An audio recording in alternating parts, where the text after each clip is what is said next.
haske mai kore duhu. Taka dai je ka da lafiya zaki dan baiwa uban haragalla zaki. Ga bango dole a jingina koda anki indararo mai kyautar ban mamaki. Lale lale lale lale uban haragalla. Lale lale lale lale uban haragalla. Ka zama baya mai goye dukan su marayu, uba na matasa tsofaffi har ma gayo. Mai kyautar kaya leshi har ma da abayo. Ka zama ɗaci mai karya sishir har mayo.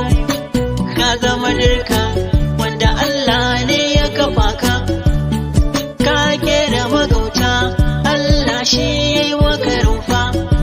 Sha tsara sha soka uban harkalla mai gidana. Ko dai bom santa dan ka cancanta har ka mai tsafta.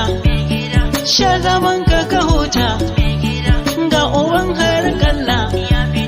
Godiya gun Allah zikiri ga sallah ya rike ba illa. Allah ya taya ma ya dada maka girma ya raba ka da umma ya dada wa umma abbanka da umma ya saka su a janna dan isar manzona.